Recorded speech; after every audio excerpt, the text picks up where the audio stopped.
Hai ayah bunda, sebelum nonton video ini, jangan lupa subscribe, like, comment, and share.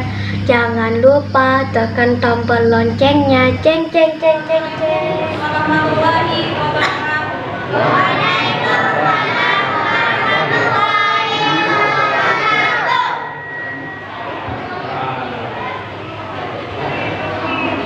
Alhamdulillahirabbil alamin.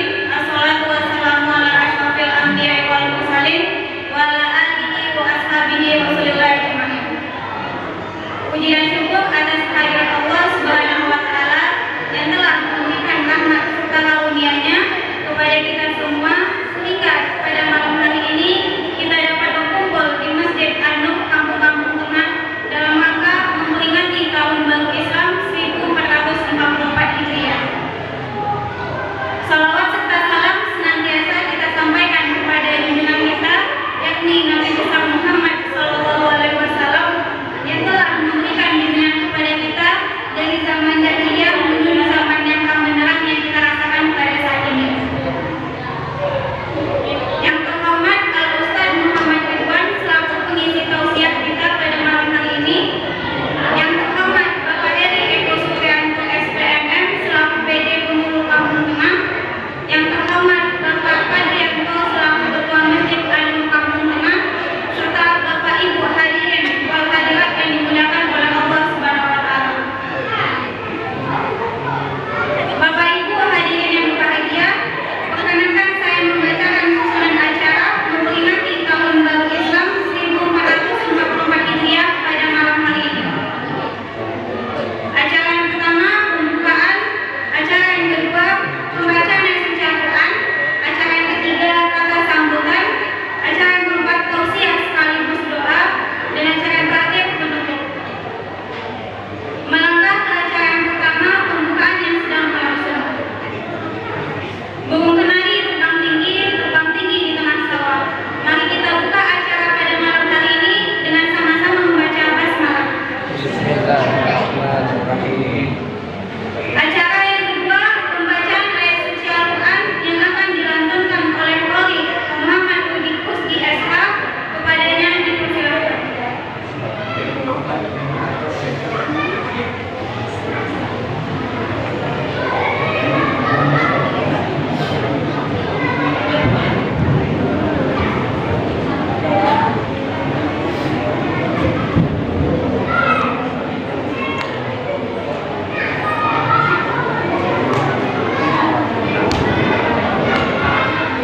Assalamualaikum warahmatullahi wabarakatuh.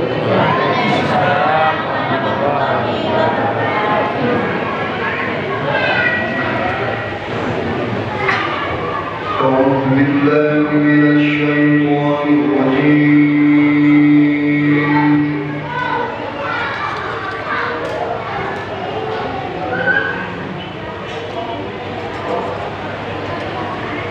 بسم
يوم خلق السماوات والأرض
Assalamualaikum warahmatullahi wabarakatuh.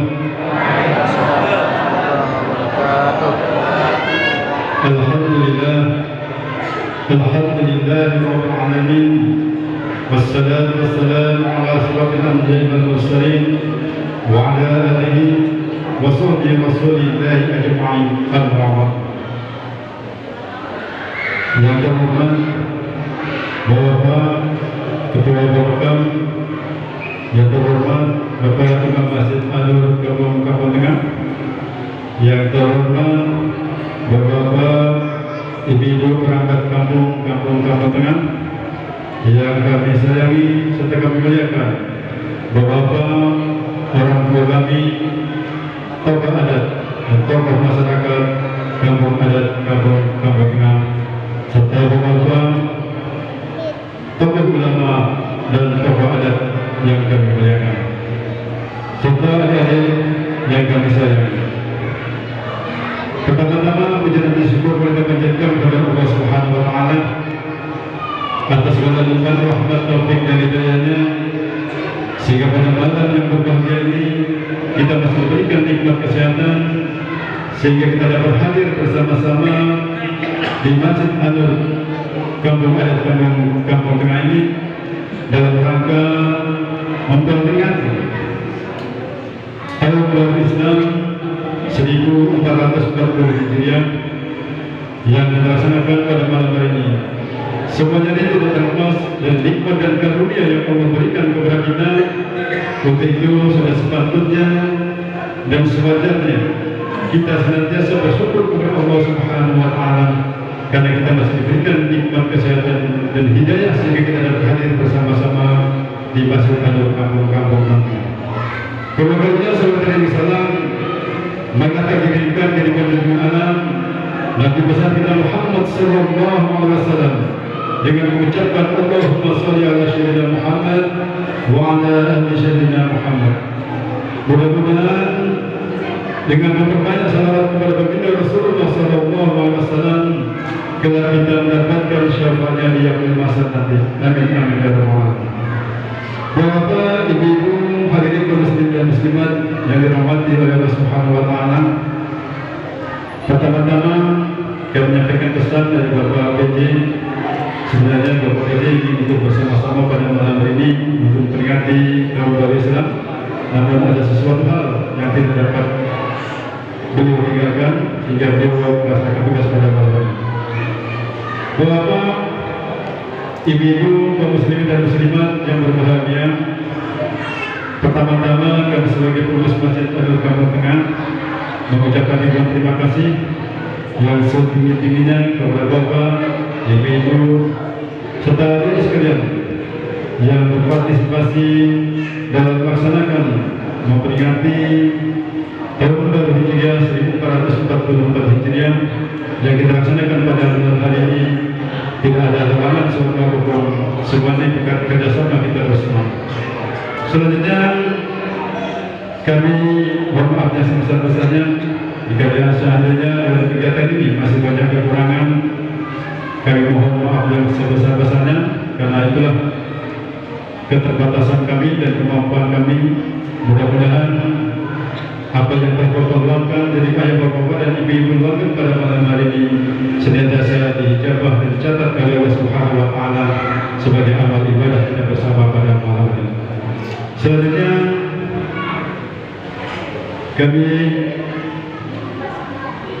mengimbau kepada kita semua, mari kita bersama-sama kita dengarkan tausiah agama yang akan nantinya akan disampaikan oleh Ustaz Muhammad Ridwan dengan tema mari kita hijrah ke jalan Allah. Tema ini singkat tapi maknanya banyak. Mari kita renungkan bersama-sama dan sehingga apa yang disampaikan oleh Ustaz nantinya dapat kita ambil hikmahnya dan kita terapkan dalam kehidupan kita sehari-hari. Bapak, ibu-ibu, hadirin kaum muslimin dan muslimat yang berbahagia, demikianlah yang dapat kami sampaikan selaku pengurus Masjid Darul Kamal Tengah. Mohon maaf yang sebesar-besarnya. Ada lebih dan kurang yang mohon dimaafkan. Wabillahi taufiq wal hidayah. Assalamualaikum warahmatullahi wabarakatuh.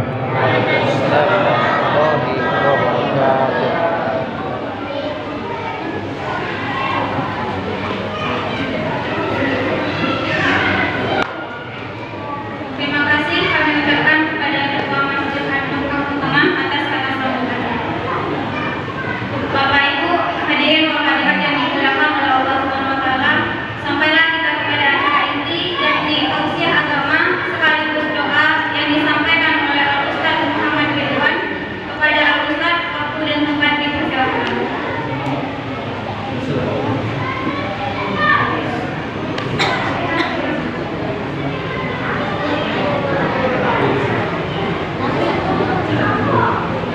Assalamualaikum warahmatullahi wabarakatuh. Perjalanan 2 tahun setengah, kalau berdiri berarti tak lama. Alhamdulillah rabbil alamin. Alhamdulillahilladzi hadana li hadza wa ma kunna linahtadiya laula an hadana Allah. Asyhadu an la ilaha illallah wahdahu la syarika lah wa asyhadu anna Muhammadan abduhu wa rasuluhu la nabiyya ba'da wa la rasula ba'da. Alhamdulillah, ayahanda dan ibunda dimuliakan oleh Allah Subhanahu wa Ta'ala. Saya terasa pulang kampung lagi. Jadi saya terasa balik kampung di kampung sendiri. Alhamdulillah. Jadi kayaknya walaupun ada yang beberapa masih asing wajahnya bagi saya, tapi sepertinya saya kembali ke kampung saya sendiri. Alhamdulillah. Bapak Ibu yang dimuliakan oleh Allah Subhanahu wa Ta'ala, di bulan yang mulia ini Allah kumpulkan kita di tempat yang mulia. Nabi Muhammad sallallahu alaihi wasallam, Allah berfirman melalui lisan beliau. Apa kata Allah? Apa kata Nabi Muhammad? Nabi Muhammad mengatakan, "Khairu biqa'il ardi al-masajid fa inna zuwari fiha ummaruha." Khairu biqa'il ardi al-masajid, sebaik-baik tempat yang ada di atas muka bumi ini adalah masjid. Maka hanya orang-orang yang baiklah yang masuk ke dalam masjid. Di dalam hadis qudsi Nabi Muhammad sallallahu alaihi wasallam, firman Allah melalui lisan baginda Nabi Muhammad sallallahu alaihi wasallam, Allah berfirman, "Inna buyuti fil ardi al-masajid fa inna zuwari fiha ummaruha." Sesungguhnya rumah-rumahku, kata Allah, yang ada di masjid-masjid yang ada di atas muka bumi ini adalah masjid-masjid. Dan orang tamu-tamu itu, kata Allah, tamu, kata Allah, adalah orang yang meramaikan masjid, yang mengisi masjid dengan nilai-nilai ibadah. Kalaulah seandainya dalam agama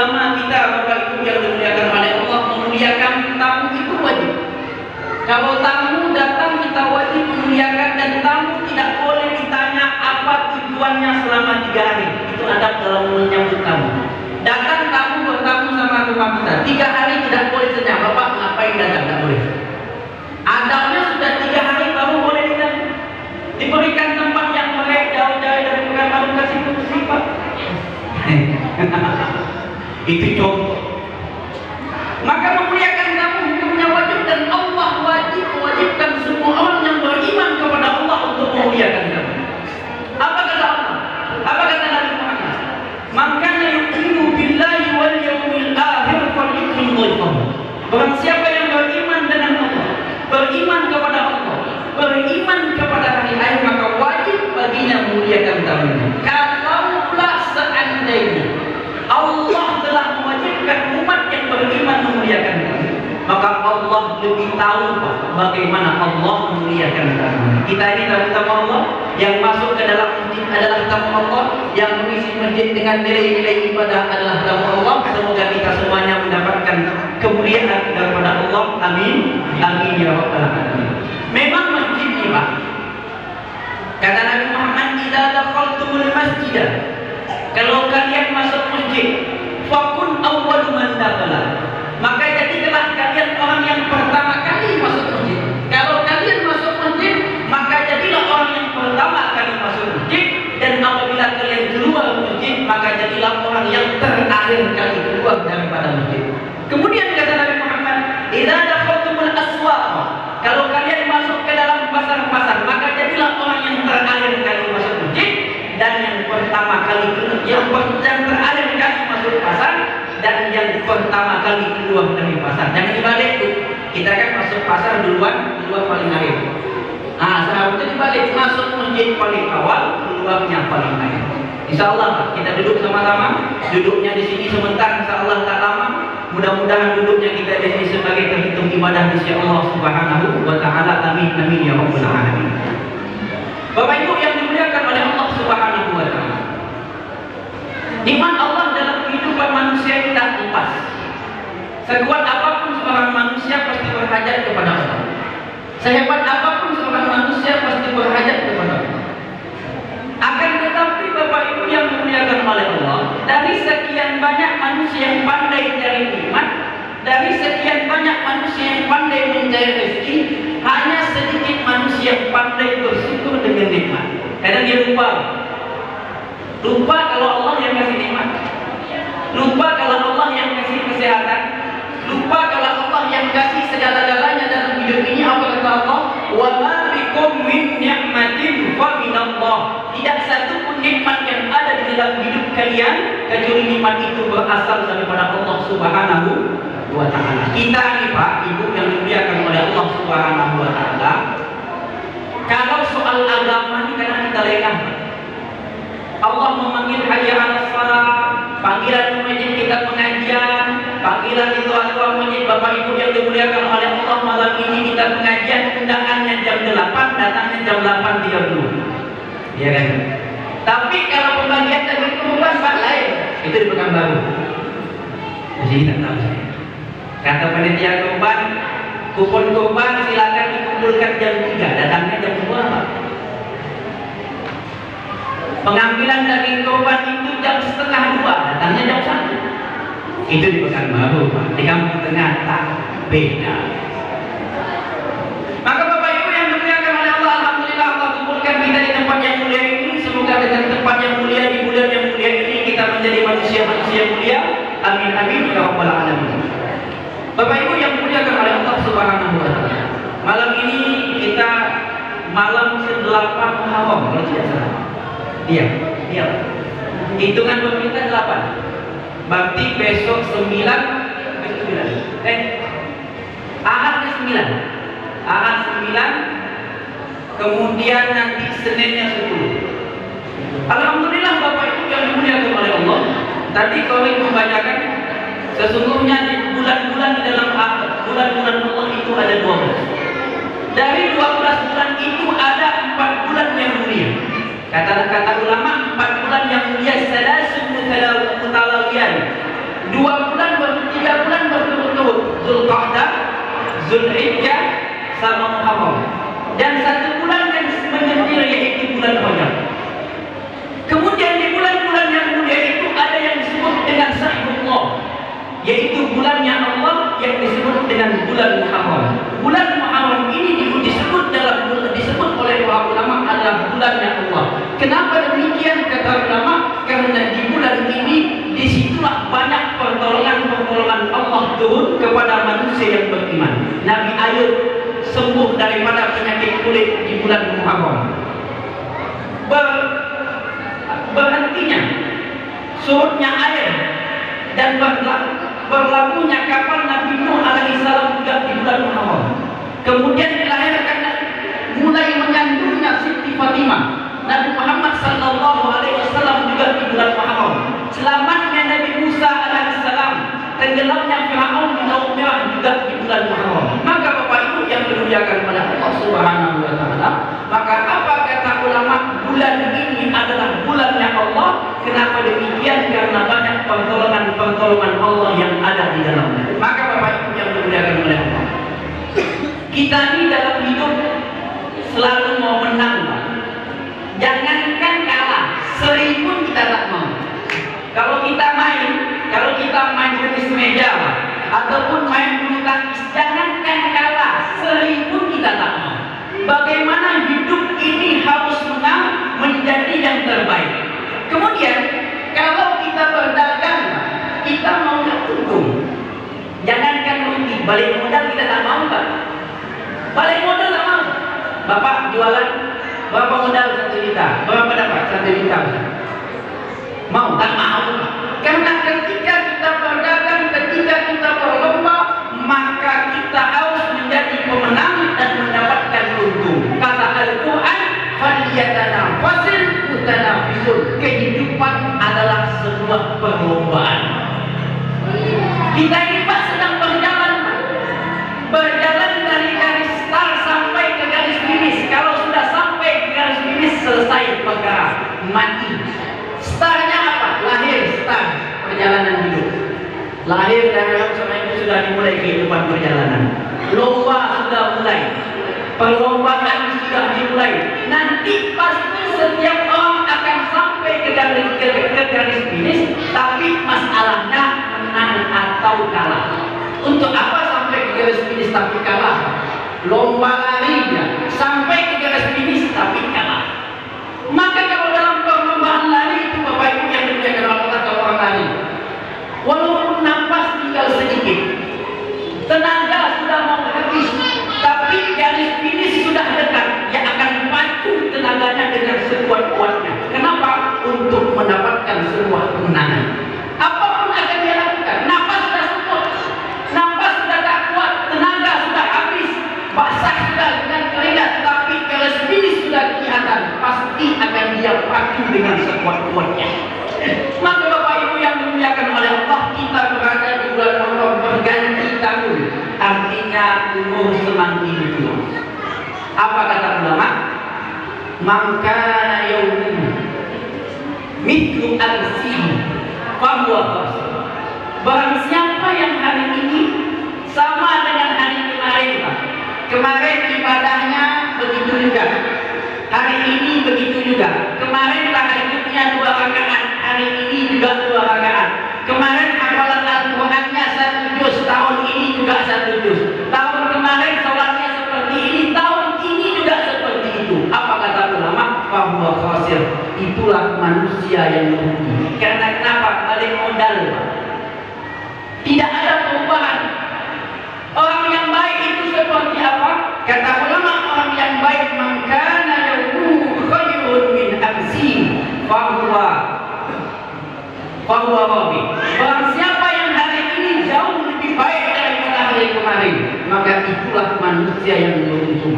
Akan tetapi ada juga orang makin tua, makin jadi tua-tua, tahun lagi makin tua, makin jadi makin tua, makin gatal, makin tua, makin malas. Orang seperti ini kata ulama, mangkana yaumu syarrun min amsi fahuwa mal'un. Barang siapa yang hari ini lebih jelek daripada hari kemarin. Kemarin sholat jamaahnya dia Pak, makin tua makin tak sholat jamaah.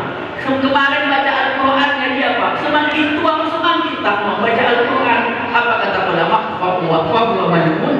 Maka inilah manusia yang berhenti. Maka Bapak Ibu yang dimuliakan pada Allah Subhanahu wa Ta'ala, kita berjalan berganti tahun, setahun, 2 tahun, 3 tahun, 40 tahun, 70 tahun, umur bertambah, usia bertambah, tapi jatah hidup berkurang.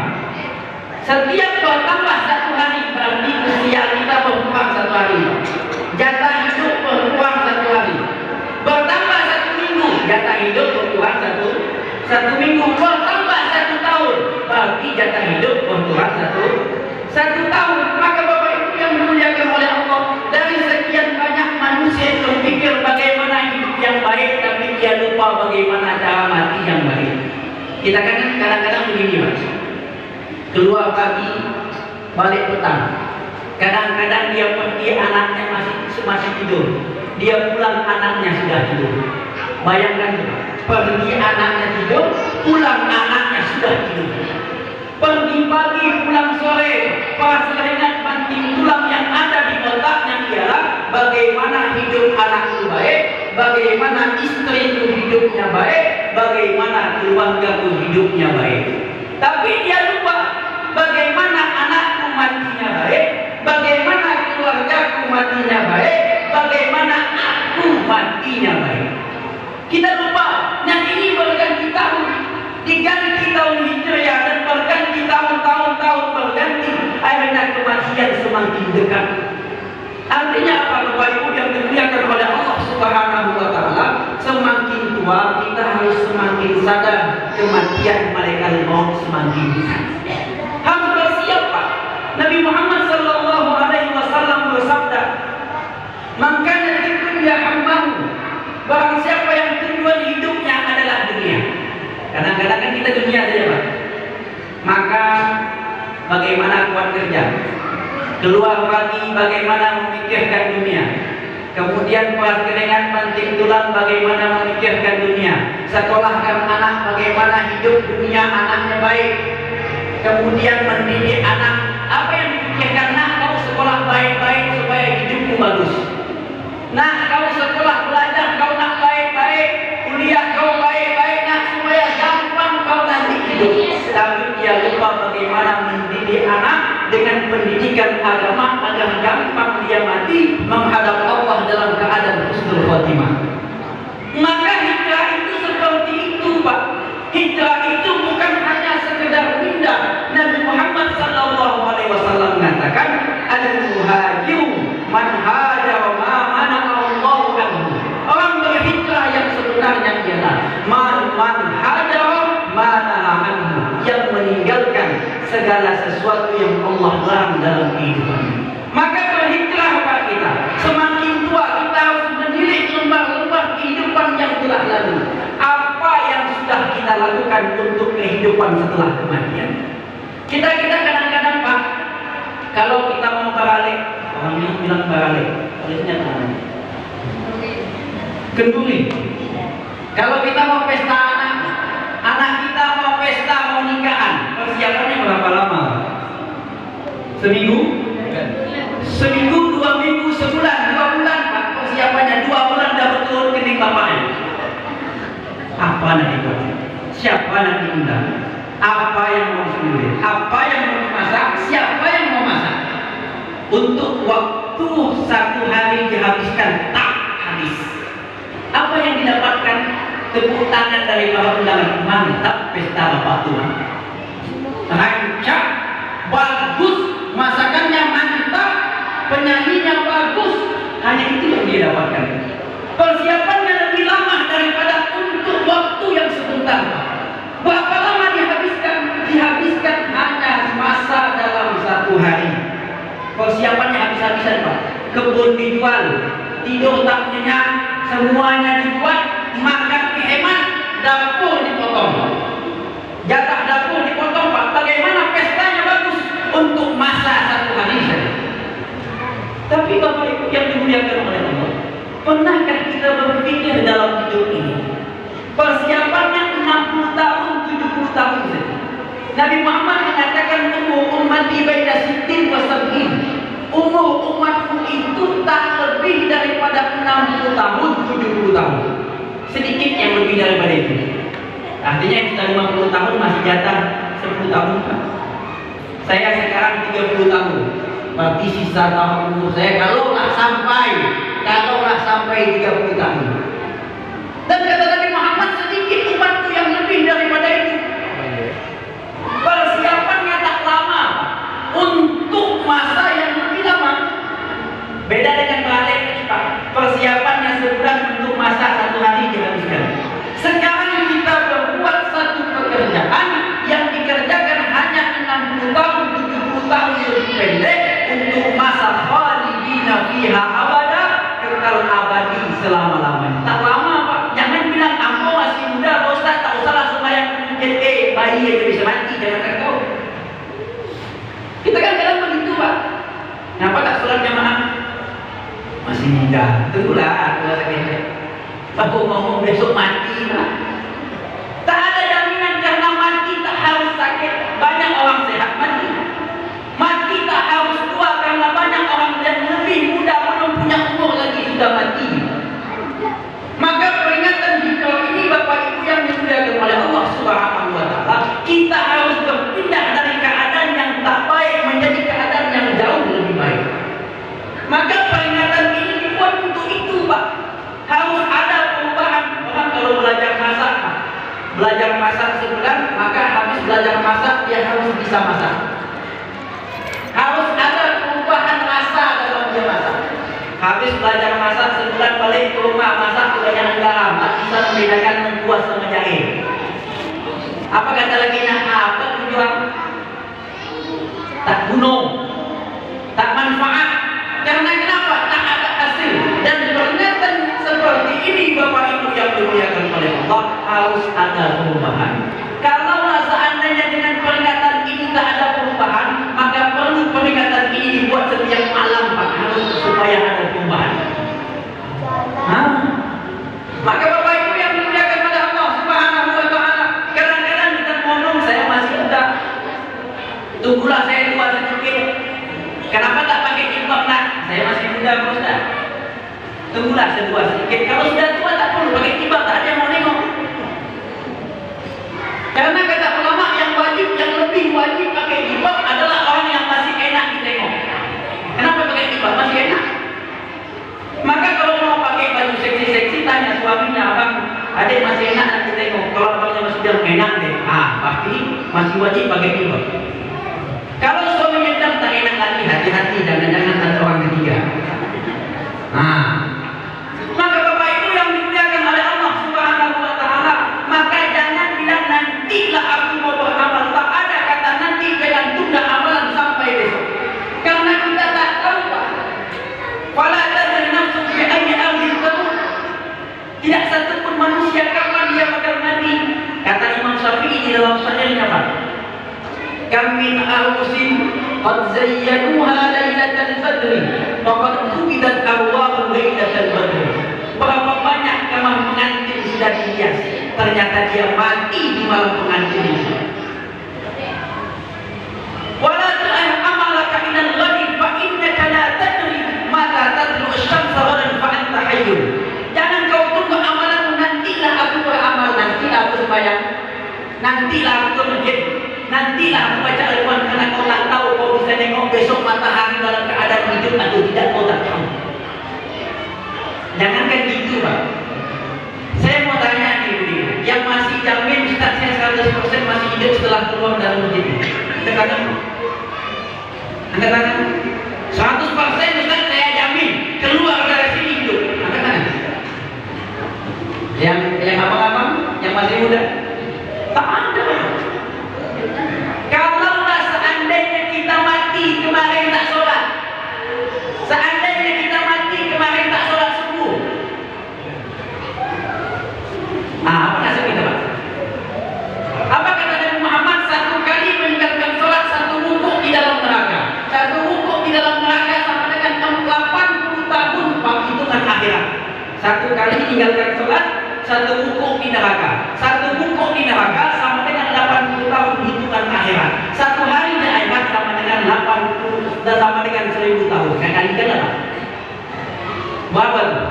Tak cukup kalau kelantar saja. Maka Bapak Ibu yang dimuliakan oleh Allah Subhanahu wa Ta'ala, kita punya masjid dengan hijrah ini, peringatan setahun baru hijrah ini, kita berpindah dari keadaan dari yang tak baik menjadi lebih baik. Pertama kata ulama, perbaiki kualitas iman kita. Karena iman ini penting, Pak. Kalau orang kaya punya iman aman, orang miskin punya iman aman. Yang penting punya iman. Orang jelek punya iman aman, Pak. Orang ganteng punya iman aman. Yang tak aman itu orang miskin tak punya iman mencuri. Orang kaya tak punya iman sombong. Orang jelek tak punya iman, dia akan menghina ciptaan Allah. Kenapa laku betul hidup ini tak adil Tuhan ya Allah? Kenapa aku tak seperti kalian dong? Kenapa aku tak seganteng bapakku? Kenapa hidupku begini? Kenapa begini? Karena dia tak beriman, karena dia akan sibuk dengan nikmat-nikmat Allah yang lain yang ada dalam nikmat orang lain. Punya jabatan beriman aman, tak punya jabatan beriman aman. Kata ulama, maka peringatan tahun baru Hijrah ini perbaiki kualitas iman kita kepada Allah. Iman nih Pak, bukan hanya mengucapkan la ilaha illallah. Kalau mengucapkan kalimat la ilaha illallah, Abu Lahab itu fasih mengucapkan kalimat ini, Pak. Orang Arab, Pak. Kalau hanya mengucapkan asyhadu an la ilaha illallah wa asyhadu anna Muhammad Rasulullah, Abu Jahal lebih fasih daripada kita. Orang Arab, bahasa dia. Apa kata Isa dia?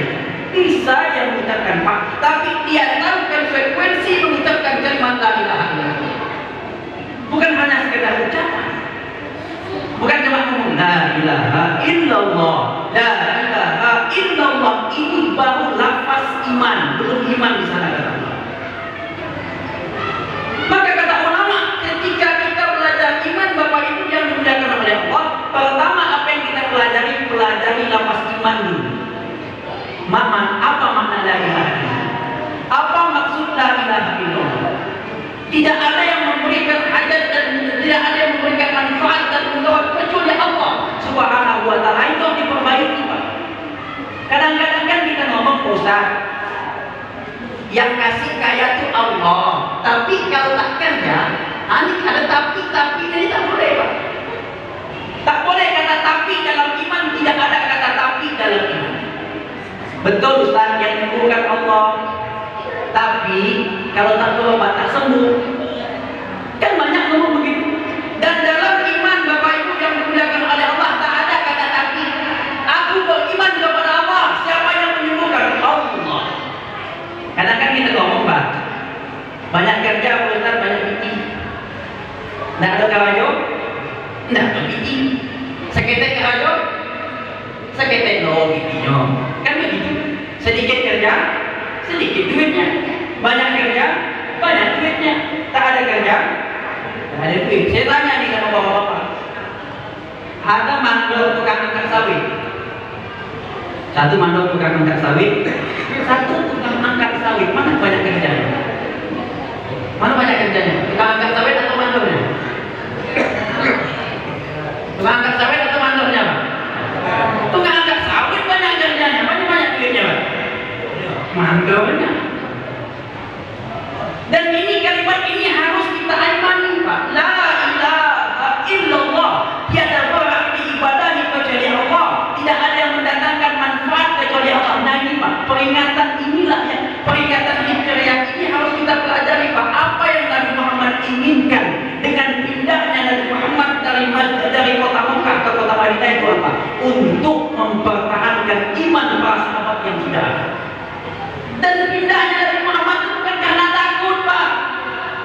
Nabi Muhammad tak takut. Pindahnya Nabi Muhammad karena perintah Allah untuk menyelamatkan iman sahabat yang sudah ada. Karena ketika itu siksaan, kemudian cacian, tindasan dan sebagainya dirasakan oleh sahabat setelah meninggalnya Abu Thalib dan Siti Khadijah ketika itu. Meninggal Abu Thalib, meninggal Khadijah, berani orang Quraisy. Maka Ketika meninggal Khadijah, sedih Nabi Muhammad. Ketika meninggal Abu Thalib, sedih Nabi Muhammad. Meninggal Khadijah, sedih Nabi Muhammad. Berapa jaraknya? Kata ulama hanya 2 bulan. Jarak meninggalnya Abu Thalib dengan Khadijah atau Khadijah dengan Abu Thalib hanya 2 bulan. Meninggal Abu Thalib bertambah sedih Nabi Muhammad. Kenapa sedih Nabi Muhammad? Bapak Ibu yang dimuliakan oleh Allah? Karena sedih karena pamannya Abu Thalib tidak mau beriman kepada Allah. Timbul pertanyaan, kenapa tak beriman Ustaz? Tak bisakah diucapkan kalimat la ilaha illallah? Bukankah kita tahu dalam hadis Nabi ketika Abu Thalib ingin meninggal dan Muhammad datang, wahai paman, ucapkan la ilaha illallah, aku akan bela engkau di hadapan Allah. Tapi Abu Thalib tak mau. Dalam ada satu kata Abu Thalib sihirnya, Pak. Inni wajadtu anna dina Muhammadin khairu adyan fil bari. Sesungguhnya aku mendapatkan sebaik-baik agama yang ada di atas muka bumi ini adalah agamanya Muhammad. Abu Thalib itu tahu, Pak, agama paling benar agamanya Nabi Muhammad. Laulal malamah wa idharil masabbah lawajadtani sabhan lidzalika ad-din mubayyinah. Kalau tak gengsi, tak takut dicela, tak takut dimaki, tak takut dikucilkan, niscaya kalian mendapatkan aku masuk ke dalam agama Muhammad yang jelas kebenarannya ini. Intinya apa? Jangan kegadangan gengsi. Jangan terlalu besar kepala kita nih, Pak. Kalau terlalu besar kepala, merasa paling hebat, merasa paling mantap, maka orang itu kata ulama akan sulit mendapatkan hidayah petunjuk daripada Allah Subhanahu wa taala. Berjalan bertenteng, tak tahu lagu kau di kampung ini paling ancam, Pak. Kalau taklah aku di kampung ini, tak macam ini kampung ini. Aku Fir'aun tu, Pak. Ganti nama dia Fir'aun. Tak boleh, aku tak boleh. Orang yang mengatakan aku dan saya, kata ulama, dia telah mewarisi satu sifat daripada sifat syaitan, yaitu sifat sombong, keaku-akuan. Dan itu, Mak, kalau indah macam itu orang sekarang. Hilangkan kata ini, Pak. Fir'aun nambut seperti ini. Maka inilah iman. Belajar lepas iman. Kemudian kata ulama, setelah kita belajar lepas iman, apa yang harus kita pelajari dari iman? Belajar pengalaman iman. Belajar pengalaman bagaimana sih melatih iman itu. Apa maksud melatih iman ini? Kalau hanya mengucapkan la ilaha illallah, la ilaha illallah, ini gampang, Pak. Semua orang bisa. Tapi yang sulit memasukkan iman ke dalam hati. Dan kata ulama, bagaimana cara memasukkan iman ke dalam hati? Pertama, kata ulama, belajarlah engkau meyakini kalimat tersebut dengan keyakinan yang sempurna. Bagaimana caranya? Fokus hanya kepada Allah. Fokus hanya kepada pertolongan Allah. Kita lihat, Pak, Nabi Musa. Ketika Nabi Musa dikejar oleh kerajaan oleh Firaun. Ini kejadiannya di 10 Muharram, Pak. Di 10 Muharram kejadiannya. Ketika Nabi Musa dikejar oleh pasukan Firaun. Di belakang pasukan Firaun yang ribuan ratusan dengan senjata lengkap, dengan pasukan lengkap, depan lautan. Apa kata sahabat Nabi Musa? Apa kata pengikut Nabi Musa? Kata pengikut Nabi Musa, innana lam nu'ud aida isoko tenggolam.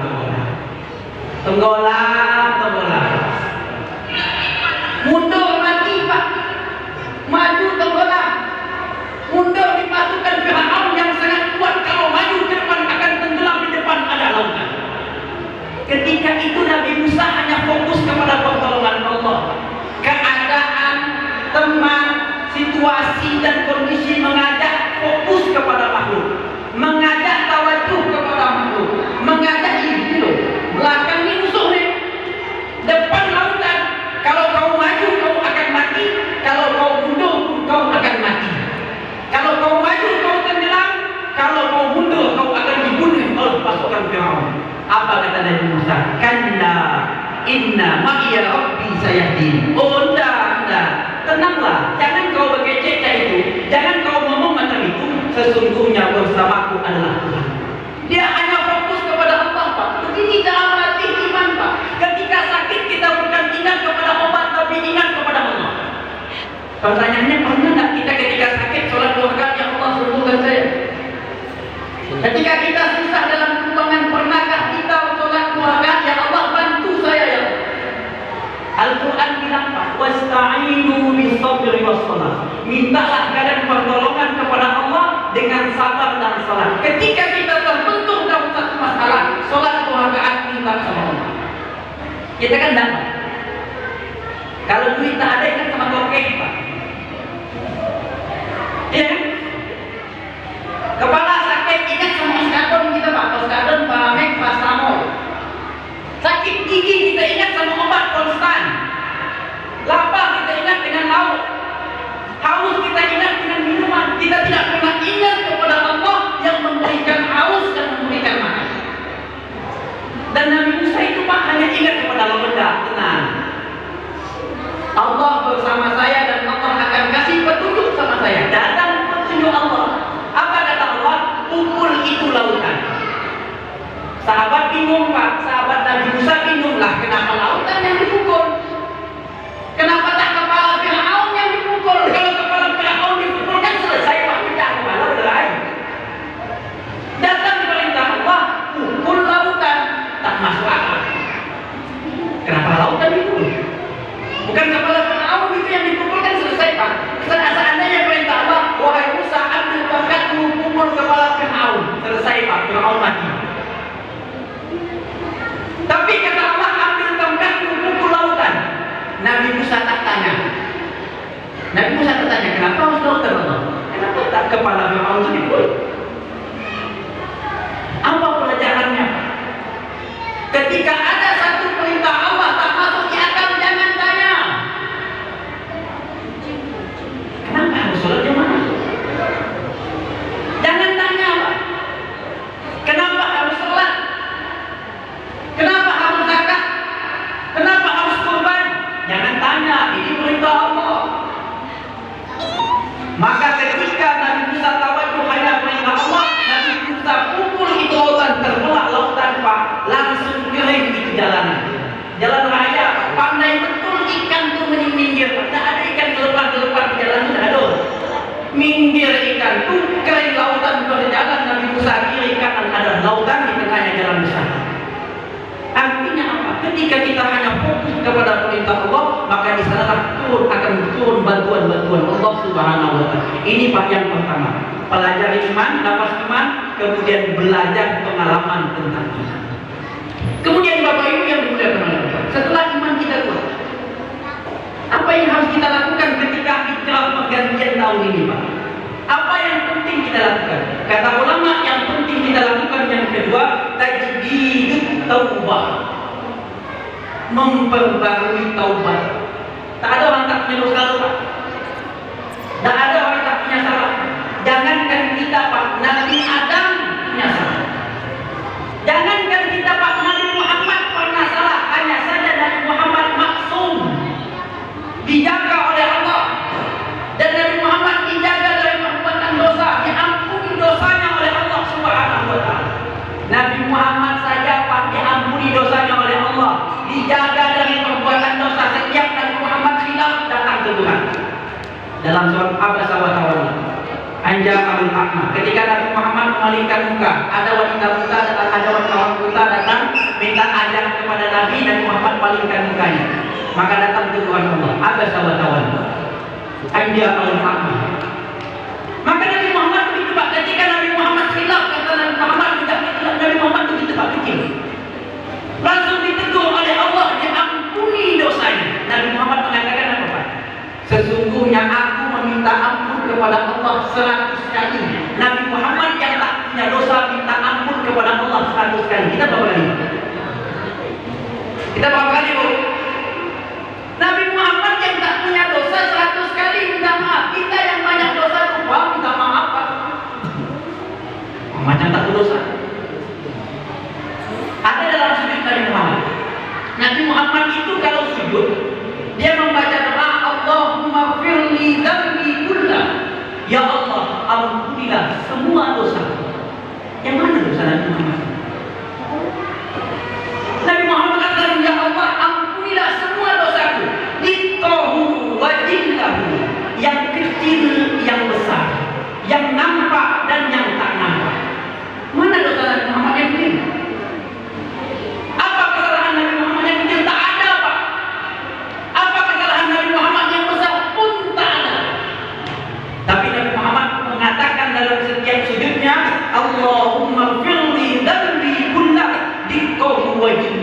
Ya Allah, ampuni dosaku yang kecil, yang besar, yang sengaja dan yang tak sengaja. Sirrahu wa alaniyatan, yang diam-diam dan yang dalam keadaan nyata-nyata. Kita ini dosa kita kecil banyak, besar banyak juga. Kemudian sirrahu wa alaniyah, orang ada kita buat dosa, tak ada orang marah lagi. Depan orang kita buat dosa bisa apa? Apalagi tak ada orang. Kemudian kata Nabi Muhammad, awwalahu wa akhirahu, dosa awal dan dosa akhirku. Nabi Muhammad begitu Pak minta maaf. Orang yang tak punya dosa, yang maksum diampuni oleh Allah, dijamin masuk surga, mengatakan, ya Allah ampuni dosaku. Dosa yang mana? Pernahkah kita minta ampun seperti itu? Sudah hafalkah kita doa ini? Pernah tak kita baca doa ini ketika sujud? Tidak pernah. Karena kenapa? Kita ini banyak dosa tapi tak merasa berdosa. Nah itu jawabannya. Orang itu Pak, Ibnu Qayyim al-Jauziyah mengatakan, fa innal itsma dawahun fil qalbi. Sesungguhnya dosa itu seperti luka yang ada di dalam hati. Maka ketika dia berbuat satu dosa, maka akan ada terasa di dalam hatinya. Sesuai dengan hadis Nabi, al-ithmu ma'aka fi sadrik wa karihta an yattali 'alaihi an-nas. Dosa itu kata Nabi Muhammad adalah sesuatu yang tak enak di hati dan kau tak suka kalau orang tahu. Itu dosa. Kalau kita tak sholat kok tak enak, tak baca Al-Quran tak enak, tak sholat subuh tak enak, berarti masih beriman, berarti masih punya iman. Tapi tak sholat subuh santai saja, main judi santai saja, maksiat santai saja. Apa kata Ibnu Qayyim al-Jauziyah? Fa inna qalbahu qad mata. Kenapa dia tak merasakan kalau dia buat dosa itu merasa tak enak? Karena hatinya sudah mati. Jadi kalau sudah mati Pak, dipotong-potong pun tak terasa. Orang kalau sudah mati diputuskan telinganya tak terasa Pak. Kapan dia terasa putus telinga? Ketika dia masih hidup. Maka kalau kita buat dosa tak ada rasa, berarti apa kata ulama? Dia sudah mati hati. Makanya Bapak Ibu yang dimuliakan oleh Allah Subhanahu wa taala, Nabi Muhammad tuh bilang, idza aznaba al-abd, apabila seorang hamba berbuat dosa, karena lahu nuqtatun sawda'un fi qalbi, maka akan ada satu titik hitam di hatinya. Satu kali buat dosa, satu kali titik hitam. Satu kali buat dosa, satu kali titik hitam. Satu kali buat dosa, satu kali titik hitam. Makin banyak buat dosa, makin banyak titik hitam. Maka tak heran kata Ibnu Mas'ud, hatta yasbata qalbu kullu, sehingga ketika dia semakin banyak berbuat dosa, hatinya semakin hitam keseluruhannya. Kalau sudah hitam keseluruhannya, apa yang terjadi Pak? Maka tak akan ada kesempatan dia untuk menerima mau'izah dan nasihat. Makanya Pak, dengan khutbah setiap Jumat tapi tak ada perubahan. Khutbah itu pasti waktu bilang, usiku wa iya ya Allah. Aku wasiatkan kepada kalian tingkatkan iman, tingkatkan ketakwaan kalian kepada Allah. Pertanyaannya, setiap Jumat meningkatkan imannya, meningkat tak takwanya? Kalau tak meningkat, berarti hatinya sudah hitam keseluruhan kata Ibnu Mas'ud. Maka apa kata Nabi Muhammad? Fa'in istaghfara wa naza'a wa taba. Apabila dia bertaubat, fa'in taba wa naza'a wastaghfara. Apabila dia bertaubat daripada dosanya, kemudian dia beristighfar dan meninggalkan perbuatan dosanya, sucilah qalbu, maka hatinya kembali menjadi suci, bersih lagi. Maka kita tepat kalau buat dosa santai saja, tak sholat santai, maksiat santai, tak baca Al-Quran santai, slow saja hidupnya. Itu orang tak sembahyang bukan enak hidupnya. Aku sembahyang sudah hidup juga. Itu orang itu tak pernah mencerita, gampang enak hidupnya. Hati-hati Pak. Kok tak sholat enak hidupnya? Kok tak pernah ke masjid enak hidupnya? Kok tak pernah sedekah enak hidupnya? Apa kata Allah? Sanastadrijuhum min haitsu la ya'lamun. Kami akan biarkan mereka. Kami akan biarkan dulu mereka berbuat dosa sehingga mereka tak tahu apa yang terjadi. Mereka mati dalam keadaan membawa dosa yang sangat banyak.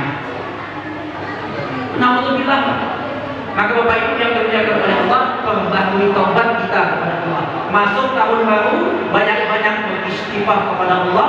Semoga kesalahan dosa-dosa kita ini diampuni oleh Allah Subhanahu wa Ta'ala. Suatu ketika tentang istighfar ini, Nabi Muhammad, Imam Hasan Al-Basri didatangi oleh 3 orang. Imam Hasan Al-Basri, seorang tabi'in, didatangi oleh 3 orang. Datang orang pertama, dia bilang, wahai Imam, saya ini tak punya anak. Sudah lama saya menikah tapi tak punya anak. Kasih kami nasihat wahai Imam. Kata Imam Hasan Al-Basri, fastaghfirullah, minta ampunlah engkau kepada Allah. Datang orang kedua, wahai Imam, saya ini miskin. Sudah banyak kerja tapi tetap miskin. Susah makan, susah hidup. Kasih kami nasihat. Apa kata Imam Hasan Al-Basri? Fastaghfirullah, minta ampunlah kau kepada Allah. Datang orang ketiga, Pak, wahai Imam, kampung kami lama tak turun hujan. Kampung kami sudah tandus, wahai Imam. Kampung kami itu banyak wabah penyakit, wahai Imam. Apa yang harus kami lakukan? Kata Imam Hasan Al-Basri, fastaghfirullah, minta ampunlah kalian kepada Allah. Muridnya bertanya, Imam, ini ada 3 orang. Ada 3 orang bertanya, masalahnya beda-beda. Yang satu tak punya anak, yang satu miskin, yang satu patekit. Kok kamu memberikan jawaban, Imam memberikan jawaban cuma satu, minta ampunlah kepada Allah. Apa kata Imam Hasan Al-Basri? Afala taqra'una al-Quran? Kalian tak baca Al-Quran? Apa kata Allah Pak dalam surah Nur ayat 10? Faqultu astaghfiru rabbakum innahu kana ghaffara. Mintalah ampun kalian kepada Tuhan kalian, sesungguhnya Allah itu Maha Pengampun. Ketika kita sudah minta ampun kepada Allah, ketika kita sudah minta istighfar kepada Allah, astagfirullahaladzim. Apa kata Allah? Wa yumdidkum bi amwalin wa banina wa yaj'al lakum jannatin wa yaj'al lakum anhar. Ketika kalian sudah minta ampun kepada Allah, kalian beristighfar kepada Allah, maka Allah akan berikan anak yang banyak, harta yang banyak, dan Allah akan turunkan air dari langit, dan Allah akan berikan kebun yang subur kepada kalian. Artinya apa kata ulama? Tidak ada masalah yang tidak bisa selesai dengan istighfar kepada Allah. Minimal berapa kali kita beristighfar, Pak? 100 kali. Nabi Muhammad yang tak punya dosa 100 kali. Kita banyak dosa berapa kali, Pak? 1000 kali lah minimal. Minta ampun kepada Allah. Orang yang tak pernah minta ampun kepada Allah, kata ulama, orang yang tak tahu diri.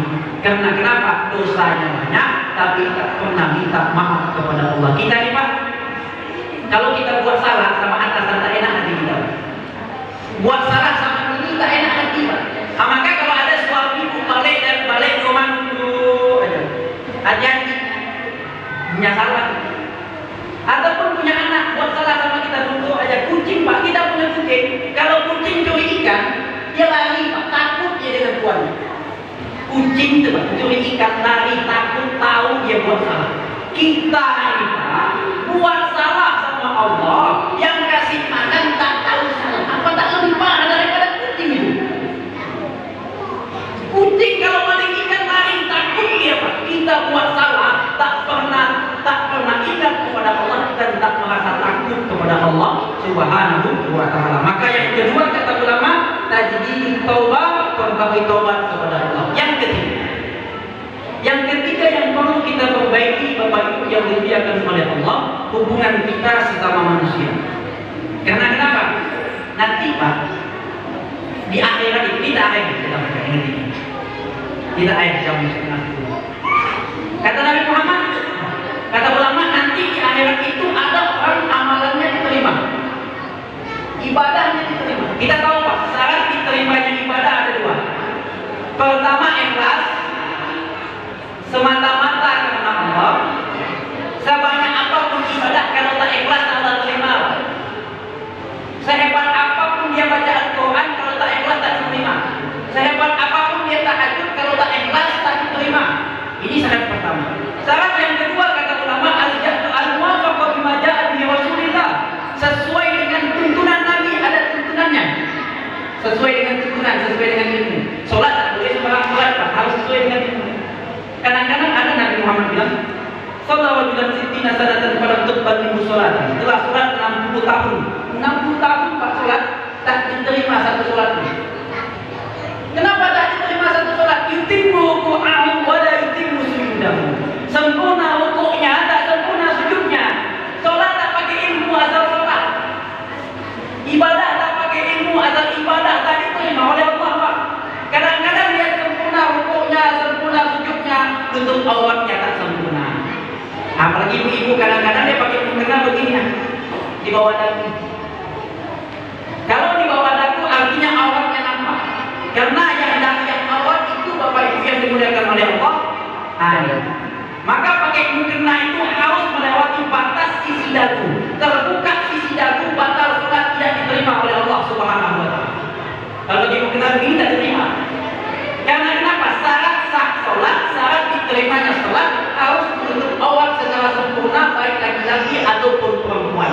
Dan aurat perempuan semua seluruh badan kecuali wajah. Apa kata ulama? 4 mazhab, wajah itu dari tempat batas akhir tumbuhnya rambut, sisi telinga sampai kepada sisi dagu. Kalau pakai mukena segini, sholat dia begini, Allahu Akbar, nampak dagunya, tak diterima sholatnya. Tak pakai ilmu. Ataupun dia takbir pakai mukena, Allahu Akbar, nampak ini yang kelihatan. Ini. Batal sholatnya, tak diterima oleh Allah karena kenapa? Nampak auratnya. Ini sepakat Pak 4 imam. Nambah boleh dengar Ustaz? Ini sepakat 4 imam Pak. Allahu Akbar pakai mukena. Pakai mukena yang segini angkat begini, Allahu Akbar. Makanya dalam mazhab Imam Syafi'i, kalau seandainya dia berdiri nampak aurat, maka dia boleh duduk untuk sholat supaya auratnya tak nampak. Kalau seandainya dengan mengangkat tangan nampak auratnya, maka jangan angkat tangan, karena mengangkat tangan hukumnya sunnah, sedangkan nampak aurat batal sholatnya. Kalau mengangkat tangan nampak sisi-sisi, tahu saja angkat tangan untuk perempuan. Maka perlu ilmu, Pak. Ilmu dan ikhlas kepada Allah. Tapi nanti di akhirat Bapak Ibu yang dimuliakan oleh Allah, ada orang ibadahnya ikhlas, orang soleh, kemudian ibadahnya sesuai dengan tuntunan ustaz, alim, ulama, ikhlas sesuai dengan tuntunan. Tapi ibadahnya yang sudah dicatat tadi, Pak, yang sudah diterima oleh Allah, masuk dalam tabungan amal, di akhirat kena rampok, di akhirat kena rampas sama tetangganya, di akhirat dirampas sama orang lain. Kenapa Bapak Ibu yang dimuliakan oleh Allah? Karena perilaku perbuatannya sesama muslim tak bagus. Hubungan sama Allah bagus, tapi hubungan sama tetangga tak bagus. Ibadahnya bagus, tapi perutnya pedas. Sekali ngomong 3 RT tersinggung, Pak. Sekali ngomong 1 kampung tengah tersinggung di wadah. Sok hebat. Orang seperti ini kata Nabi Muhammad, "Atadruna man muflis min ummati." Umatku, kalian tahu tak siapa yang bangkrut dari umatku? Tahu tak kalian? Bangkrut, Pak. Bangkrut. Sahabat serentak menjawab, "Al-muflisu fina ma la dirham wa la mata'." Orang yang bangkrut dari kalangan kami, wahai Nabi, yang tak punya duit cash, tak punya aset. Binti tak ada, aset habis. Terluntang-luntang, terlantung-lantung, rumah tak ada, kebun tak ada, binti tak ada, habis semuanya. Dan kadang-kadang kita pun berpikir itu, Pak. Bangkrut itu seperti itu. Nabi Muhammad meluruskan pemahaman sahabat. Apa kata Nabi Muhammad? Al-muflisu min ummati. Orang yang bangkrut dari kalangan umatku, kata Nabi Muhammad, bangkrut, Pak, daripada kalangan umatku adalah man ata yaumal qiyamah, yang dibangkitkan pada hari kiamat. Kita semuanya akan dibangkitkan pada hari kiamat. Baik tak baik, siap tak siap, punya amal atau tak punya amal, kita semuanya dibangkitkan oleh Allah. Kata Nabi Muhammad, orang yang dibangkitkan pada hari kiamat disolatin dengan pahala solat yang banyak. Woi, banyak pahala solatnya, Pak. Setiap hari di masjid, solatnya mantap, tahajudnya mantap, rawatibnya mantap, semuanya mantap. Wa zakatin datang dengan pahala zakat, wa shaumin datang dengan pahala haji, pahala hajinya mantap, pahala puasanya mantap, puasanya bagus, puasa Asyuranya bagus, puasa Senin Kamis bagus, puasa Ramadan bagus, mantap puasanya, sudah dicatat.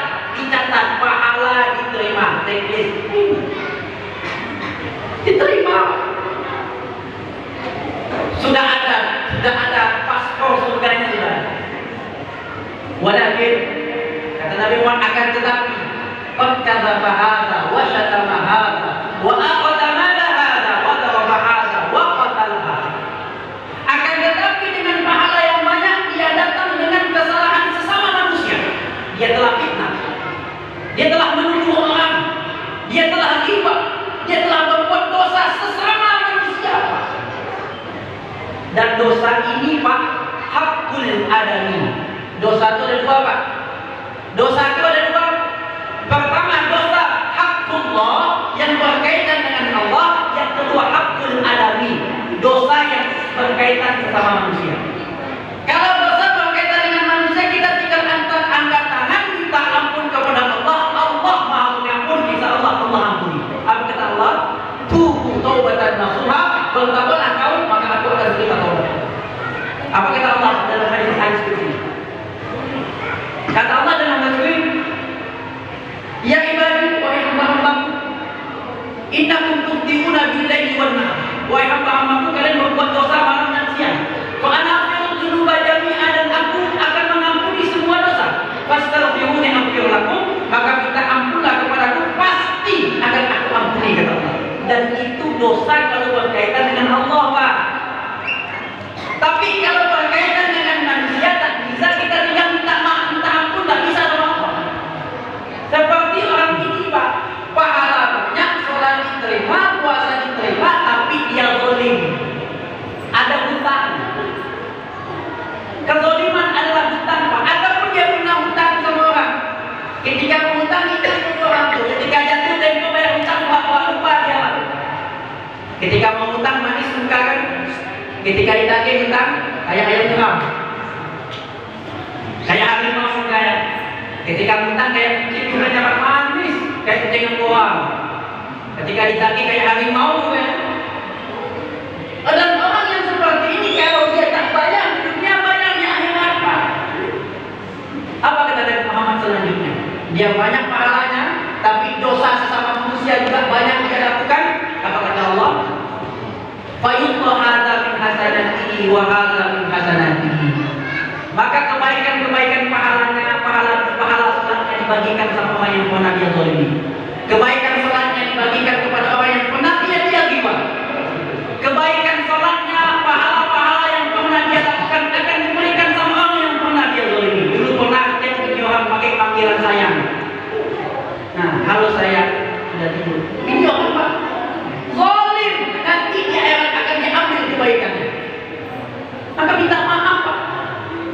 Bagaimana cara menembus dosa itu? Kata Nabi Muhammad, liyastahilla ahadukum al-yawm, hendaklah dia minta dihalalkan ketika dia masih hidup. Nah, yang dulu pernah selingkuh, minta izin sama istrinya Pak, Dek, abang minta maaf, abang pernah selingkuh. Kata adiknya, apa Bang?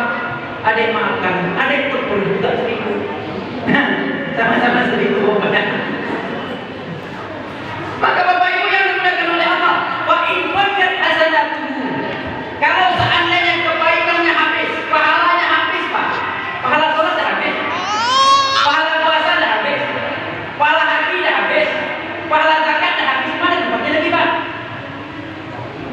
Tambang tak ada lagi, ongkos tak ada lagi, masa surga dah habis. Habis kebaikannya. Falam yuktoba alaih, tapi hutang belum selesai. Oh, hutangnya banyak rupanya Pak. Dulu pernah jadi Pak Camat, zalim satu kecamatan datang. Dulu gubernur Pak, zalim satu provinsi, maka satu provinsi datang ke dia Pak. Dulu kepala bidang Pak, zalim satu instansi datang sama dia Pak. Dulu kepala desa Pak, zalim satu desa datang ke dia Pak. Maka jangan minta penjabatan Pak. Akan datang satu desa, akan datang satu RT, akan datang satu kampung, akan datang satu Indonesia. Dulu pernah jadi presiden Pak, zalim satu negara. Gara-gara dia minyak goreng mahal Pak. Gara-gara dia minyak goreng langka, maka akan datang semua ibu-ibu Indonesia menuntut keadilan nanti di akhirat. Habis pahalanya Pak kalau sholat, habis puasanya kalau puasa,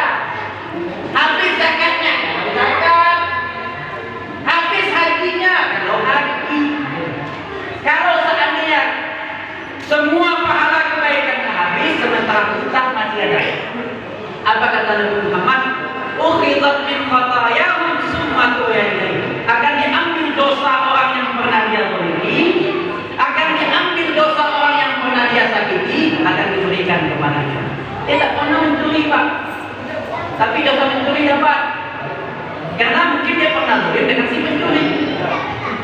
Dia tak pernah mukul orang, Pak. Tapi dia pernah menyakiti orang yang mukul orang.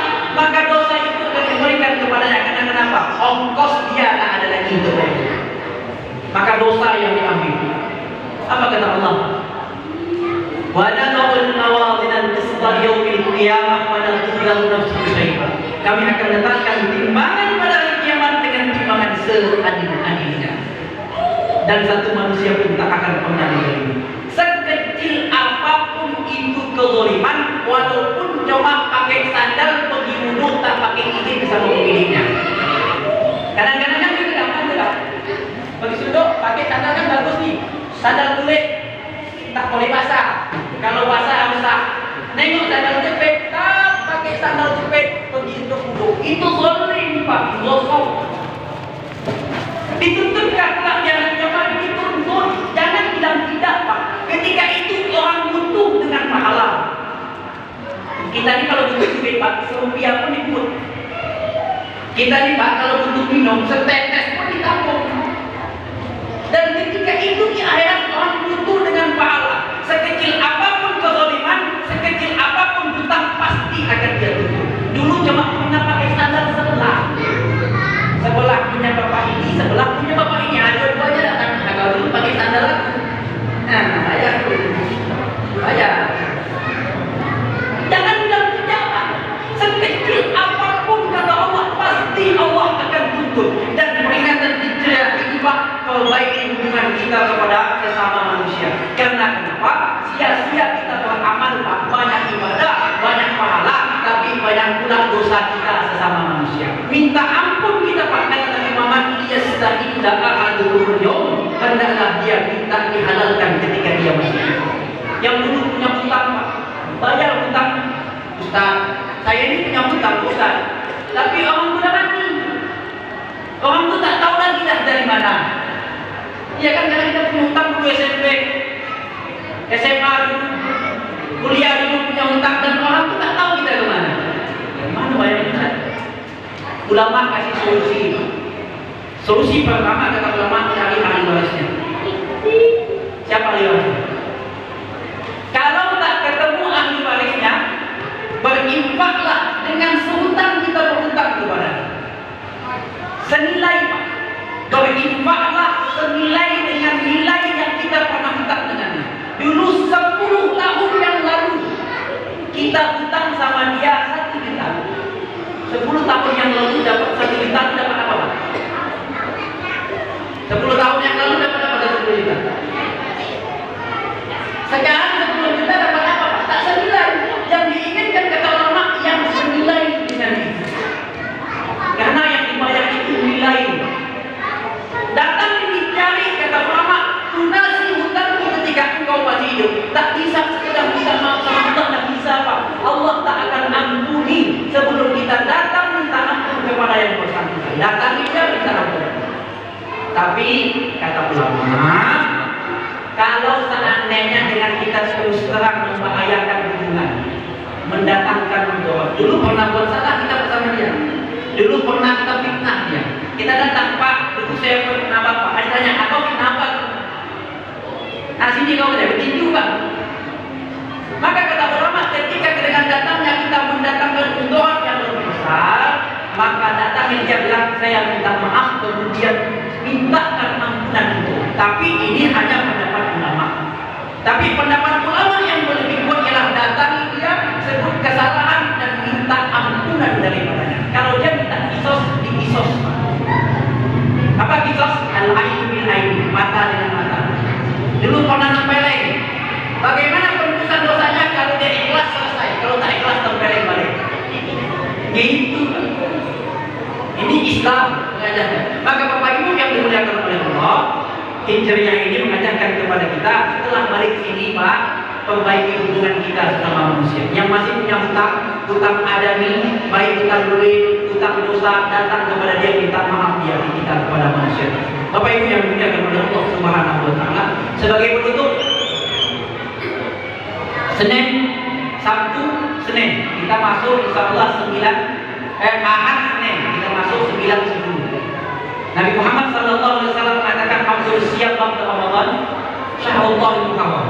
Sebaik-baik puasa setelah bulan Ramadan adalah puasa Muharram. Kata ulama dalam mazhab Syafi'i, puasa bagaimana cara puasanya? Perbanyak puasa sebanyak-banyaknya di bulan Ramadan, asalkan jangan sampai full 30 hari. Kalau full 30 hari tidak boleh. Tapi perbanyaklah puasa sebanyak-banyaknya di bulan Ramadan, karena utama puasa setelah bulan Ramadan adalah bulan Muharram. Nanti ada hari puncaknya jatuh pada 10 Muharram. Nabi Muhammad SAW ketika ke kota Madinah, Nabi Muhammad melihat orang Yahudi berpuasa. Kata Nabi Muhammad, "Ma'ala, kenapa kalian puasa?" Kata orang Yahudi, "Hadza yaumun salih." Ini adalah hari yang soleh. Najah Allah fihi Musa bin Fir'aun. Di hari ini kata orang Yahudi, Allah menyelamatkan Nabi Musa dari Fir'aun, wa aghraqna fihi al-Fir'aun. Dan di hari ini juga Allah menenggelamkan Fir'aun. Makanya orang Yahudi berpuasa. Kata Nabi Muhammad, "Nahnu aula minkum." Kami lebih utama untuk berpuasa daripada kalian. Maka Nabi Muhammad berpuasa untuk menyelisih orang Yahudi.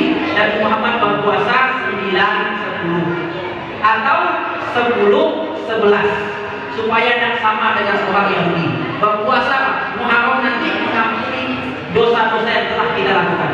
Puasanya, fadilahnya sangat luar biasa untuk berpuasa di bulan Muharram nanti. Jangan sampai kelewatan.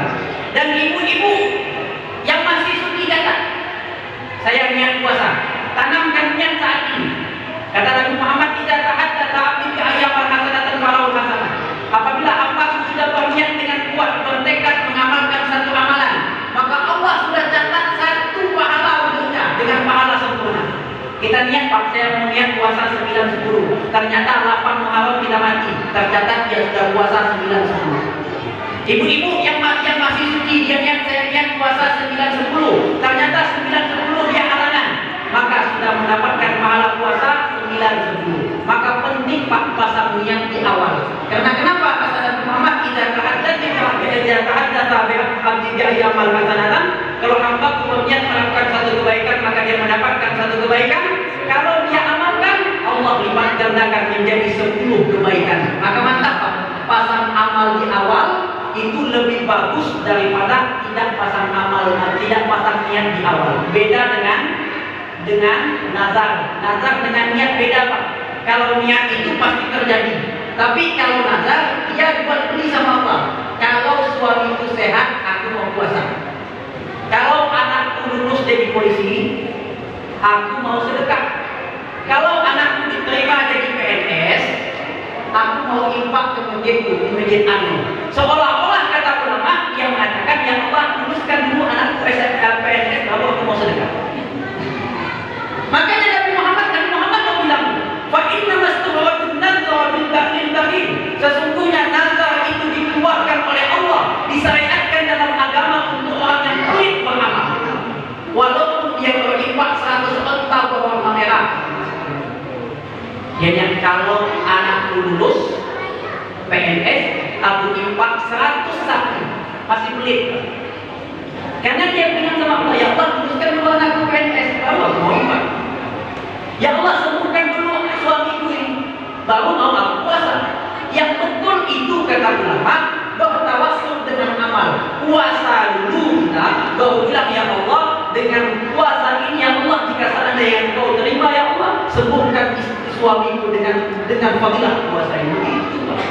Itu namanya tawassul dengan amal disyariatkan. Bukan salah, nazar tidak salah. Akan tetapi kata Nabi Muhammad, dikeluarkan nazar karena untuk orang-orang yang pelit dalam beramal. Beda dengan niat Pak. Kalau seandainya nanti masuk tanggal 9, tanggal 10 aku mau puasa 9-10, ternyata 8 Muharram dia meninggal, maka kata ulama sudah menyatakan satu pahala sempurna. Kalau dia buat, Allah lipat gandakan menjadi 10 pahala. Ini yang pertama, amalan pertama di bulan Muharram. Yang kedua di bulan Muharram itu Bapak Ibu yang dilakukan oleh Allah, di amalan puasa yang paling utama ialah karena Nabi Muhammad mengatakan man wasa'a adalah ini.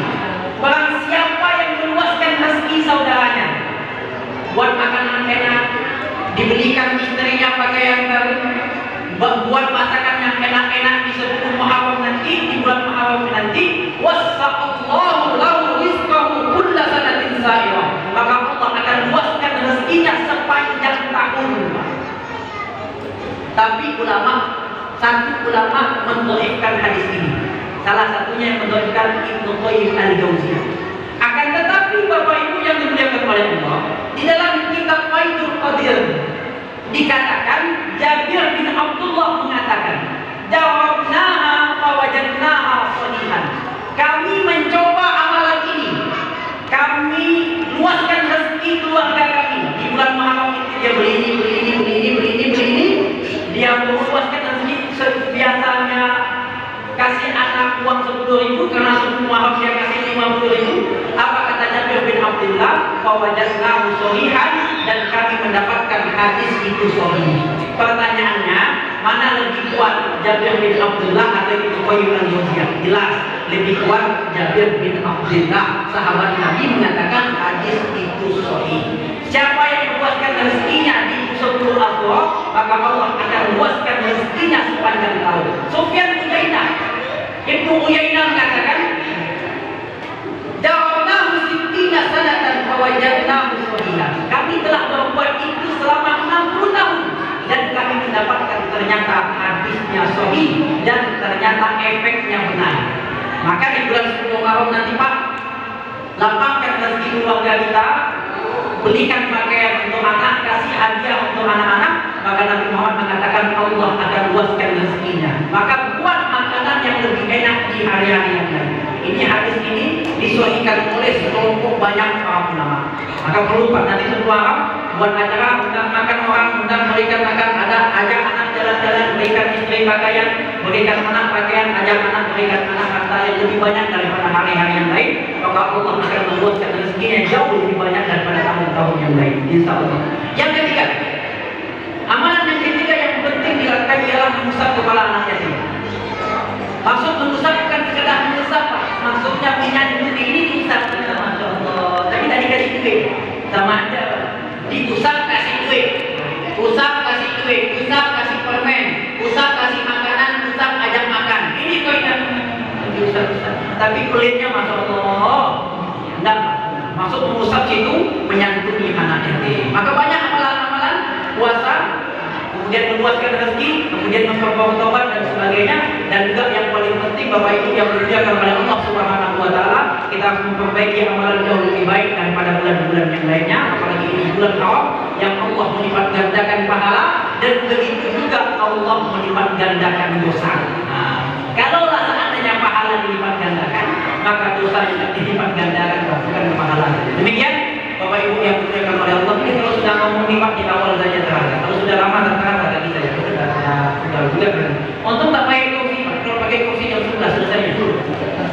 Sudah pegal sudah 2 jam setengah. Memang luar biasa kamu penyanyi.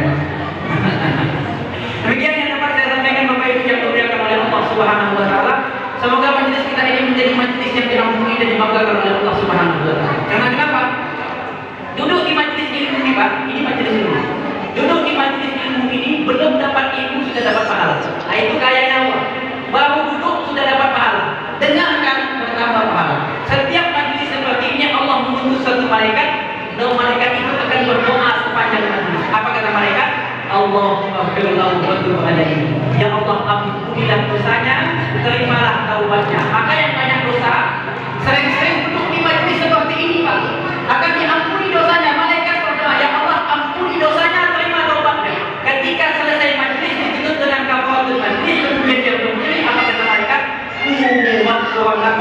Berdirilah kalian dalam keadaan dosa telah diampuni oleh Allah. Fadbadalu sayyi'atikum hasanah. Sungguh dosa-dosa kalian telah diganti dengan kebaikan-kebaikan. Maka dulu di sini Pak, insya Allah walaupun tak dapat ilmu, walaupun ceramahnya kita kemana-mana, tak jelas, insya Allah duduk di sini pun sudah mendapatkan satu kebaikan. Sampai di sini ada pertanyaan terhadap alhamdulillah. Takut bertanya. Ada pertanyaan? Satu lagi. Dalam hadis Nabi juga, dalam satu majelis ini ada satu setan. Setan ini kerjanya keliling di majelis-majelis ini. Setan ini akan berbisik kepada setiap orang. Kau jangan tanya. Kenapa? Kalau kau tanya pahalmu akan naik. Kenapa? Dia tanya, Ustaz, ini hukumnya apa? Saya jawab, sebab saya jawab orang semua tahu. Maka dia mendapatkan pahala sebanyak orang yang baru tahu. Maka kata setan, kau jangan tanya. Kata dia, oke Tan, aku tak tanya. Ada yang bertanya? Berarti bilang oke Tan, tak tanya. Bertanya, maka Bapak Ibu yang dimuliakan oleh Allah Subhanahu wa taala, semoga kita diampuni oleh Allah Subhanahu wa taala, semoga kita diangkat derajatnya dengan majelis ini. Saya mohon maaf atas segala kesalahan dan kesilapan. Sebelum kita tutup, marilah kita berdoa kepada Allah Subhanahu wa taala. Dan sebelum kita berdoa, ada baiknya kita beristighfar kepada Allah Subhanahu wa taala. Karena dosa ini akan menghalang doa, menghijab doa kita diterima oleh Allah Subhanahu wa taala. Astaghfirullahaladzim. الذي لا إله إلا هو الحي القيوم وأتوب إليه. أستغفر الله العظيم الذي لا إله إلا هو الحي القيوم وأتوب إليه. أستغفر الله العظيم الذي لا إله إلا هو الحي القيوم وأتوب إليه. نعوذ بالله من الشيطان الرجيم. بسم الله الرحمن الرحيم. الحمد لله رب العالمين والصلاة والسلام على رسول الله وعلى آله وأصحابه أجمعين. اللهم يا أول الأولين يا آخر الآخرين يا ذا القوة المتين ويا رحيم الضعفاء والفقراء والمساكين ويا أرحم الراحمين يا رب العالمين. اللهم صل على سيدنا محمد وعلى آل سيدنا محمد في أول كلامنا. اللهم صل على سيدنا محمد وعلى آل سيدنا محمد في أوسط كلامنا. اللهم صل على سيدنا محمد وعلى آل سيدنا محمد في أواخر كلامنا. اللهم اجعل هذا جمعنا جمعا مرحوما وتفرقنا من بعده تفرقا معصوما. اللهم آت نفوسنا تقواها وزكها أنت خير من زكاها أنت وليها ومولاها. اللهم يا مقلب القلوب ثبت قلوبنا على دينك وعلى طاعتك وإقامة شريعتك. اللهم أنزل الرحمة والسلامة والعافية والتوفيق والهداية والبركة والسلامة والمطمئنة على هذه القرية يا الله، على هذه القرية يا الله يا من يا رحيم يا رب العالمين. اللهم ارحم أهلها يا الله، اللهم ارزق أهلها يا رحمن، اللهم اهد أهلها يا رحيم يا رب العالمين. اللهم اهد أمة سيدنا محمد، اللهم ارحم أمة سيدنا محمد، اللهم اغفر أمة سيدنا محمد ما تقدمت من ذنبها وما تأخرت وما أعلنت وما أسرت. ربنا آتنا في الدنيا حسنة وفي الآخرة حسنة وقنا عذاب النار. سبحان ربك رب العزة عما يصفون وسلام على المرسلين والحمد لله رب العالمين. Demikian yang dapat saya sampaikan. Mohon maaf Bapak Ibu, Ayahanda dan Ibunda, teman-teman sekalian jika seandainya dalam penyampaian ada yang kiranya kurang pantas, karena ulama mengatakan man katsara kalamu katsara khatahu. Yang paling banyak ngomong itulah yang paling banyak salah. Maka saya minta maaf yang sebesar-besarnya, mohon dimaafkan karena yang paling banyak salahnya ini saya. Kalau tersinggung mohon dimaafkan yang sebesar-besarnya. Karena kalau orang Makassar ceramah begini. Kalau orang begini ceramah memang begitu. Tembak gitu. Demikian yang dapat saya sampaikan. Bismillahirrahmanirrahim. Assalamualaikum warahmatullahi wabarakatuh. Waalaikumsalam.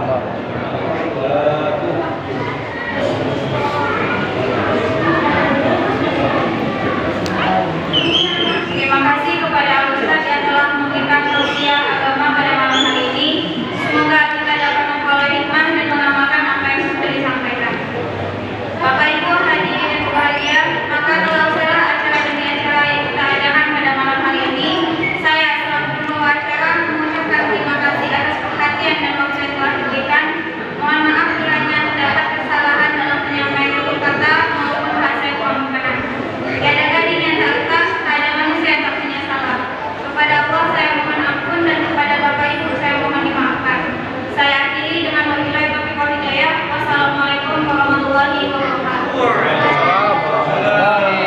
wabarakatuh. Assalamu alayka ya Rasulullah.